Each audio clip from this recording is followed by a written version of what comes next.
నమస్తే, welcome to our channel. నేను సౌజన్య. రాబోయేటువంటి కొద్ది రోజుల్లోనే స్విట్జర్లాండ్లోని దావోస్లో వరల్డ్ ఎకనామిక్ ఫోరం మీట్స్ జరగబోతున్నాయి. దానికి తెలంగాణ సీఎం రేవంత్ రెడ్డి గారు హాజరవుతున్నారు. కానీ ఏపీ సీఎం జగన్మోహన్ రెడ్డి గారు ఎందుకు ఇంకా వెళ్ళట్లేదు, రాలేకపోతున్నాను అనేటువంటి క్లారిటీ ఇవ్వలేకపోతున్నారు? ఆయనకి ఇంకా వేరే కక్షపూరిత చర్యలు ఇంకా చాలా ఉన్నాయా? చూపించాల్సిన అభివృద్ధికి టైం ఇవ్వకుండా కక్షపూరిత చర్యలకు సంబంధించి ఆయన ఇంపార్టెన్స్ ఎక్కువ ఇస్తున్నారని టాక్ వినిపిస్తోంది.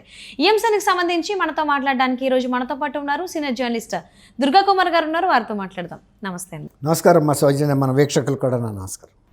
అంటే ఎవరైనా ముఖ్యమంత్రి పదవిలో ఆ హోదాలో ఉన్నారు అని అంటే రాష్ట్ర అభివృద్ధికి ఆలోచించాలి అని అంటారు. సో ఆ ఆలోచనలో తెలంగాణ ముఖ్యమంత్రి రేవంత్ రెడ్డి ఉన్నారు. ఆంధ్రప్రదేశ్ ముఖ్యమంత్రి జగన్మోహన్ రెడ్డి మాత్రం ఆ ఆలోచనలో కానీ ఆ ఉద్దేశంలో కూడా లేరు. ఆయన రాష్ట్ర అభివృద్ధి కంటే ఆయన స్వలాభం కోసమో లేకపోతే ఆయన కక్షపూరిత చర్యల మీద ఇంట్రెస్ట్ ఫోకస్ పెడుతున్నారని టాక్ వినిపిస్తోంది. దీని గురించి మీరేమంటారు? అది చాలా వరకు వాస్తవమేనమ్మా. ఇప్పుడు రేవంత్ రెడ్డి గారు ఈ రాష్ట్రం అంటే తెలంగాణ తెచ్చిన వ్యక్తిగా రాష్ట్రం అంతటా కూడా చాలా గౌరవము, ఆయనంటే ఒక భక్తి ఉన్నది. అలాంటి ఆయన్ని ఓడించి వచ్చాడంటేనే ప్రజల యొక్క అభిమానాన్ని ఎంతగా చొరగొంటే ప్రజలు ఆయన్ని నమ్ముతారు, అంతే కదా. అందులోనూ ఆయన మొదటి నుంచి కాంగ్రెస్లో ఉన్న వ్యక్తి కూడా కాదు, వేరే పార్టీల నుంచి ఒకప్పుడు టీఆర్ఎస్లో ఉన్నాడు, తర్వాత టీడీపీలో ఉన్నాడు. ఆయన యాటిట్యూడ్ ఒక పాజిటివ్ యాటిట్యూడ్. ఎప్పుడైనా సరే మనం ప్రతి నిమిషము రాష్ట్ర ప్రజల కోసం ఉపయోగించాలి, రాష్ట్ర ప్రగతి కోసం ఉపయోగించాలని మనిషి. ఇప్పుడు ఎవరైనా మనం ఒక సింపుల్ ఎగ్జాంపుల్ చెప్తాం మనకు. నిన్నగాక మొన్న జరిగిన ఎగ్జాంపుల్, ఆయన ల్యాండ్ రోవర్ కార్స్, అది ఏంటి అవి కొన్నాయి మొన్న 22 ల్యాండ్ క్రూయిజర్స్. అవి చాలా లగ్జరీ కార్స్ అని వాటికి పేరు. అంటే ప్రధానమంత్రి మోడీ గారు కూడా ఆయన కాన్వాయ్లో కానీ ఆయన వాడేది అదే ల్యాండ్ క్రూయిజరే. ఇప్పుడు కేసీఆర్ గారు తెలంగాణకి పితగా చాలా పెద్ద ఆయన అనే ఒక భావన ఉంది. అంటే ప్రజల యొక్క పన్నుల రూపంలో వచ్చిన డబ్బుని చాలా జాగ్రత్తగా ఒక ధర్మకర్తలాగా ఉపయోగిస్తాడనే ఒక గౌరవభావం ఉంది ఆయన పట్ల. ఇప్పుడు రేవంత్ రెడ్డి గారు ఎలక్ట్ అయిన తర్వాత కాన్వాయ్ని ఎప్పుడైనా చీఫ్ మినిస్టర్లు మారినప్పుడు మారుస్తారు. ఈయన అడిగారు, ఏమండి మీకు కూడా కాన్వాయ్ కొత్తది పెట్టమంటారా అని. కొత్తది పెట్టొద్దు, ఉన్న కాన్వాయ్లో వెహికల్స్కే రిపేర్లు చేయించి వాటినే పెట్టండి. ఇప్పుడు మళ్ళీ కొత్తగా పెట్టాలంటే మినిమం 50 కోట్లు ఖర్చు అవుతుంది. తర్వాత నేను వాడే కారుని నా సొంత కారునే వాడతా చీఫ్ మినిస్టర్గా కూడా, కాబట్టి ఆ కారు కూడా కొనాల్సిన అవసరం మీకు లేదు అనేసి ఆయన చాలా పొదుపుగా మాట్లాడి పొదుపుగా వ్యవహారాలు చేస్తున్నాడని అర్థమవుతుంది. పెద్ద తరహాగా ప్రవర్తిస్తున్నాడు. ఎందుకు ఈ ఎగ్జాంపుల్ చెప్పానంటే, ఇప్పుడు ఆ తహతహా పొదుపు చేయాలనే తహతహా జగన్మోహన్ రెడ్డి గారికి ఏ కోశ ఉండదు, మొదటి నుంచి లేదు. అసలు ప్రజల ధనం ఫస్ట్ రెండో రోజే కూల్చిపడేశాడు ప్రజావేదికనే. తర్వాత తీసుకెళ్ళి రిషికొండలో తవ్వేసి కొండని ఒక 500 కోట్ల రూపాయలు ఖర్చు పెట్టి ఒక లగ్జరీ భవనం, విలాసవంతమైన భవనం కట్టాడు. అది ఆయన తాత్కాలిక బస్ అని అంటున్నారు. ఆ విధంగా ప్రజల డబ్బుని పచ్చి మంచినీళ్ళలాగా ఉపయోగిస్తున్నారు తప్ప ఇది ప్రజల పన్నులకు చెమట రూపంలో రక్తం రూపంలో కడుతున్నారని జాస్ ఆయనకి లేదు. తర్వాత అంతకుముందు దావోస్ కూడా ఆయన వెళ్ళొచ్చినట్టు నాకు గుర్తు. అక్కడ నుంచి ఏమీ పెట్టుబడులు తేలేకపోయాడు, అక్కడ ఇంప్రెసివ్గా తను ప్రజెంట్ చేసుకోలేకపోయాడు. ఒకసారి వైజాగ్లో పెట్టారు. వైజాగ్లో పెడితే అసలు సదస్సుకు సభ్యులు రావటమే మానేశారు. రాకపోతే ఇప్పుడు మీలాంటి యూత్ని, ఇంజనీరింగ్ కాలేజీ పిల్లల్ని, మగపిల్లల్ని, ఆడపిల్లల్ని వాళ్ళని తీసుకొచ్చి వాళ్ళకి ఫైళ్ళు ఇచ్చి కూర్చోబెట్టారు వీళ్ళే ప్రతినిధులని. ఇప్పుడు మిమ్మల్ని చూస్తే ఫారిన్ ప్రతినిధి అనుకోవటంలో ఆశ్చర్యం ఏం లేదు కదా. మీలాంటి వాళ్ళని కూర్చోబెట్టారు. మాబోటి ఎవరో అడిగారు, ఏమ్మా మీరు ఏ దేశం నుంచి వచ్చారంటే, నేను ఫలానా గీతం ఇంజనీరింగ్ కాలేజీ నుంచి వచ్చాను, ఫలానా గాయత్రి ఇంజనీరింగ్ కాలేజీ నుంచి వచ్చాను చెబుతున్నారు. అదేంటి అంటే, మమ్మల్ని కాలేజీ వాళ్ళు పంపించారు ఇక్కడికి వెళ్ళమని, బస్సు ఇచ్చి పంపించారు, మేము వచ్చిన తర్వాత మాకు ఈ బ్యాడ్జీలు ఇచ్చి ఫైళ్ళు ఇచ్చి కూర్చోమన్నారని. ఒక రకంగా వాళ్ళకి ఒక ఎక్స్పోజర్ అయితే దొరికింది. కానీ వాళ్ళ ఉద్దేశం ఏంటంటే ఏదో సభలో 10 మందిని ఉంచాలని ప్రయత్నించారు. అది కూడా ఏమి ఆయన చెప్పాడు కదా, అప్పలరాజు గారు వచ్చి, ఆయన అక్కడ మినిస్టరు, ఆయన పేరేంటి, వైజాగ్ మినిస్టర్ ఉన్నాడు కదా, కోడిగుడ్డు మీద అమర్నాథ్, కోడిగుడ్డు అమర్నాథ్, అప్పడాలు, లేకపోతే గుడివాడ అమర్నాథ్ చెప్పింది ఏంటంటే అల్లం వెల్లుల్లి పేస్ట్, ఈ అప్పడాలు, వడియాలు పెట్టే ఫ్యాక్టరీలతో మాకు MOUలు కుదిరినాయి అని చెప్పాడు. అవి ఒక ఇండస్ట్రీస్ అని ఆయన అనుకున్నాడు. అట్లా దానికి పెట్టిన ఖర్చులో 10వ వంతు కూడా వాళ్ళు తేలేపోయారు పరిశ్రమలో. అందువల్ల ఇప్పుడు ఇంకోటి ఏంటంటే ఆయన అంతర్గతంగా పార్టీలో సంక్షోభం ఎదుర్కొంటున్నాడు. ఈ రిబెల్స్ శాసనసభ్యులు సీట్ల కోసం. ఈ పరిస్థితుల్లో మరి ఇంకా ఆయన స్పష్టం చేసుకున్నట్లేదు వెళ్ళటమా లేదా అని. దావోస్లో అంతర్జాతీయ ఈ పెట్టుబడుల సదస్సుకి వెళ్ళటం అనేది ఒక privilege.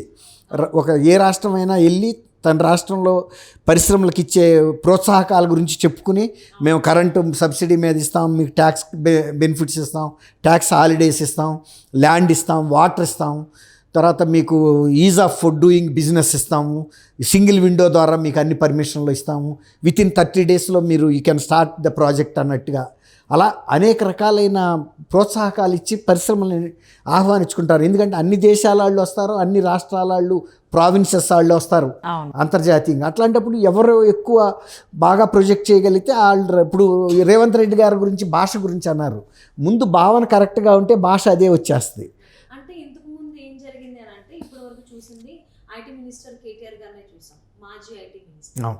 So world economic forum meet అనగానే అక్కడ ఆయన వెళ్ళి ఏంటి అంటే ఆయన ప్రజెంటేషన్ ఎలా ఉంటుంది ఏంటి ఆ వీడియోస్ చూడడం, ఆయన మళ్ళీ అక్కడికి వెళ్ళి వచ్చిన తర్వాత ఒకటి కంటే ఎక్కువనే ఆయన మ్యాక్సిమం ప్రాజెక్ట్ తీసుకురావడం జరిగింది. ఎప్పుడు ఎంటీ హ్యాండ్స్తో ఆయన రాలేదు జరిగిన 5 సార్లు కూడా. సో ఆయన్ని మరపించేలాగా ఇప్పుడున్నటువంటి సీఎం రేవంత్ రెడ్డి, తెలంగాణ సీఎం రేవంత్ రెడ్డి ఎటువంటి సంచలనాలను సృష్టించేటువంటి అవకాశాలు ఉండొచ్చు. మరిపిస్తారా మాజీ ఐటీ మినిస్టర్? ఈయన రేవంత్ రెడ్డి చిచ్చరపిడుగు అనే దాంట్లో మీకేం భిన్నాభిప్రాయం ఉంటుందని నేను అనుకోను. అంటే అందట్టు ఇంకోటి ఏమంటారంటే రేవంత్ రెడ్డి గారికి ఇంగ్లీష్ భాష మీద పట్టు తక్కువ అనేటువంటిది కూడా. అంటే అక్కడ ఇంగ్లీష్ మ్యాటర్స్ లాంగ్వేజ్ మ్యాటర్స్ కాకపోయినా మన ప్రజెంటేషన్ ఏ విధంగా ఉంది ఏంటి అంటే పలానా చోటుకి ఉన్నప్పుడు ఖచ్చితంగా ప్రిపేర్ అవుతారు. ఎవరు ప్రిపేర్ అవ్వకుండా ఎంటీ మైండ్తో ఎవరు వెళ్ళరు. సో రేవంత్ రెడ్డి గారు అలా ఎంటీగా వెళ్తారనేటువంటి ఉద్దేశం అయితే ఎవరికీ లేదు. సో ఎలా ఉండబోతోంది? మీరు అడిగిన ప్రశ్న మంచి ప్రశ్న. ఆయన చిచ్చరపిడుగు అని అంటంలో ఇంకెవరికి కూడా భేదాభిప్రాయాలు ఉండవు కదా. ఎందుకంటే అంతకుముందు 2 సార్లు ఇక్కడ కాంగ్రెస్ గెలవలేకపోయినా తను వచ్చి రాగానే గెలిపించేసాడు కదా, ఒక మిరకల్ సృష్టించాడు కదా. దట్టు ఇంతకు ముందు కూడా మనం అనుకున్నాం తెలంగాణ ఎన్నికలు అనేటువంటివి 2023లో పార్టీల మధ్య కంటే మనుషుల మధ్య జరిగింది అని చెప్పి మనం చాలాసార్లు ప్రస్తావించుకోవడం జరిగింది.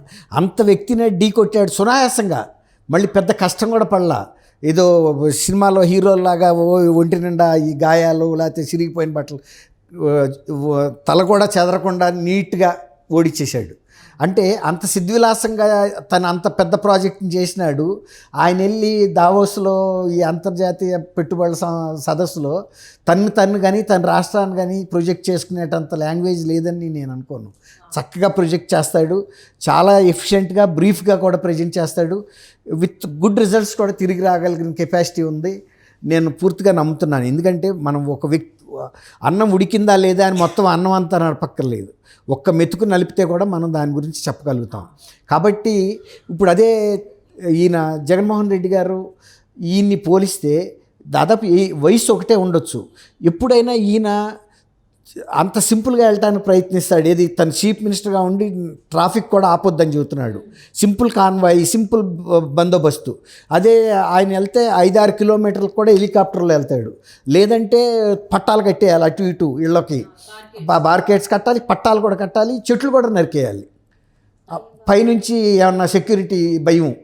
ఎందుకు అంత భయపడుతున్నాడో నాకు అసలు అర్థమే కాదు. ఇంతకుముందు చాలామంది అంతకన్నా పెద్ద వయసు వాళ్ళు చీఫ్ మినిస్టర్గా చేశారు, ఆ వయసు వాళ్ళు కూడా చేశారు, కిరణ్ కుమార్ రెడ్డి గారు అలా. అంటే ఎవరికి తెలియని విషయాలు జగన్మోహన్ రెడ్డికి ఏం తెలుసో మనకు తెలియదు కదండి. అదే ఇప్పుడు ఆయనకి మరి ఏమేమి చేశాడో ఏంటో, ఆయనకి అంత శత్రువులు చెట్ల మీద ఎక్కి కాల్చేటంత ఎందుకుంటారో, ప్రతి ఇంట్లోనూ గన్ పట్టుకుని ఎవడో నుంచున్నాడనే భయం, అభద్రతాభావం ఎందుకుంటుందో మనకు తెలియదు. కావాలని పోలీస్ ఆఫీసర్స్ ఆయన్ని భయపెడుతున్నారు మాటికి బయటకు రాకుండా. ఈసారి మీకు హైలీ సెక్యూరిటీ రిస్కులు ఉన్నాయి, మీరు రావద్దు, వచ్చినా కూడా ఇవన్నీ చేయాలి, లేకపోతే మీరు హెలికాప్టర్లో వెళ్ళిపోండి, మేము రోడ్డు వెళ్తే సెక్యూరిటీ పెట్టాలని కొంతమంది పోలీసులు ఓవర్ యాక్షన్ కూడా చేస్తారు. అంటే వాళ్ళని ప్రమోట్ చేసుకోవడానికి ఈయనదే ఇతని మూలానే నేను బతుకుతున్నాను, లేకపోతే కనుక నేను ఈ పాటికి ఖర్చు అయిపోయేవాడినేమో అని. అట్లాంటి ఓవర్ యాక్షన్ వాళ్ళు కూడా ఉంటారు. అంటే ఒక రకంగా మానసికంగా వాళ్ళని ఒక డిప్రెషన్లోకి అంటే ఒక భయంలోకి పంపించేస్తారు. 10 సార్లు అన్నారనుకోండి, ఇదివరకు మనం ఏదో చెప్తారు, పండితుడు మేకని ఎత్తుకుని వెళ్తుంటే దొంగలు దాన్ని కొట్టేయడానికి ఎదురు వస్తూ ఉంటారు. ఏంటివి పంతులు గారు మీరు కుక్కని ఎత్తుకెళ్తున్నారు అంటాడు. అరే మళ్ళీ చూసుకుని మేకే కదా అని మళ్ళీ వెళ్తాడు. మళ్ళీ రెండో వాడు ఎదురొచ్చి కూడా ఏంటి పంతులు గారు కుక్కని ఎత్తుకెళ్తున్నారు అంటాడు. మళ్ళీ చూసుకుని కూడా మూడో వాడు కూడా అనేటప్పటికి అనుమానం వచ్చి దించేస్తాడు. అప్పుడు వాళ్ళు కావాలని ఒక పథకం ప్రకారం పంతులు గారు వస్తున్నాడు, మనం ముగ్గురు డిఫరెంట్ డిస్టెన్స్లో నుంచుని ఈ ప్రశ్న వేస్తే అని. అట్లా కొంతమంది పోలీస్ అధికారులు కావాలని ఏమైనా భ్రాంతులకు లోన్ చేస్తున్నారా అని కూడా నాకు అనిపిస్తుంది. ఇంతకుముందు నేను 44 ఏళ్ళ నుంచి ఉన్నాను.